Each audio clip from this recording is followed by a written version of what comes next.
During a tumultuous town hall, Representative Ilhan Omar sprayed a member of the audience with an unknown liquid using a syringe. At a tumultuous town hall gathering in Minnesota on Tuesday, a man rushed the stage with a syringe, confronting and spraying Representative Ilhan Omar, Democrat, Minnesota, with an unidentified liquid. At the stage, Omar was criticizing Department of Homeland Security Secretary Kristi Noem and advocating for the abolition of ICE when the attacker attacked her and splashed fluids in her chest while yelling unintelligible words. The liquid in the syringe looked to be amber in color. Before the man was tackled and taken out of the North Minneapolis venue, the Congresswoman raced after him and seemed to be about to strike him. Omar was heard using the hot mic to ask a staff member, "I need a napkin."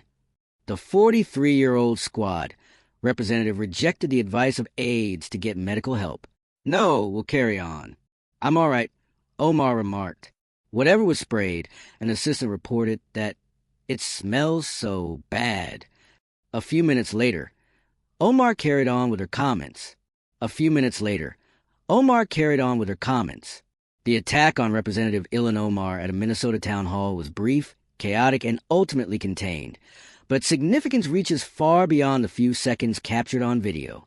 What happened was not just an isolated disruption or a random act by an agitated individual. It was a stark illustration of how fragile public political spaces have become in the United States. At its core, this incident highlights the growing volatility surrounding political expression. Town halls are meant to be among the most basic democratic forums. They exist so elected officials can face constituents directly, answer questions, and debate policy in the open. When a lawmaker can be rushed with a syringe containing an unknown substance during such an event, it signals a breakdown in the shared understanding of what civic disagreement should look like. Ilhan Omar's response is central to the broader meaning of the moment. By refusing medical attention and choosing to continue speaking, she made a deliberate political statement.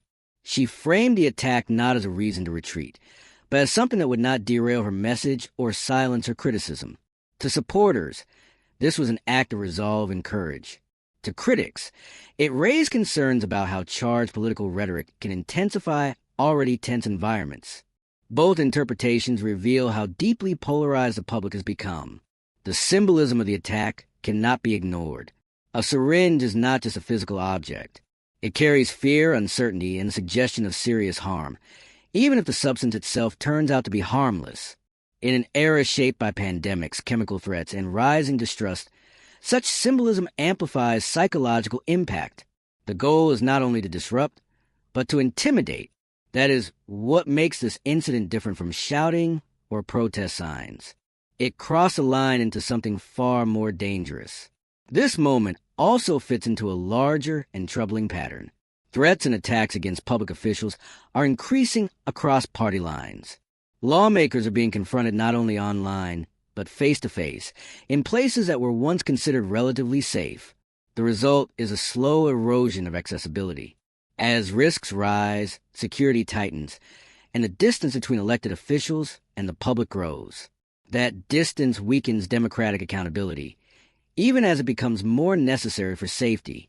For Omar specifically, the incident reflects the unique pressures she has faced throughout her career. As a Muslim woman, an immigrant, and a vocal critic of U.S. policy, she has long existed at the intersection of multiple political flashpoints. While there is no evidence this attacker acted on ideology tied to her identity, the broader environment of hostility and dehumanizing rhetoric cannot be separated from the context in which such acts occur. Ultimately, the most important takeaway is not about one congresswoman or one attacker. It is about the direction of public discourse.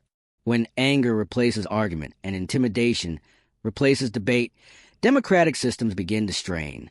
Condemning violence must be universal and consistent, regardless of political alignment.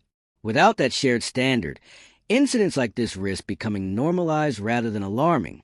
The Ilhan Omar town hall attack should be understood as a warning that civic spaces are under pressure, a warning that rhetoric has consequences, and a warning that democracy depends not just on laws and elections, but on a collective commitment to resolve conflict without fear or force. What happens next in how leaders, institutions, and the public respond will determine whether that commitment is reinforced or allowed to erode further.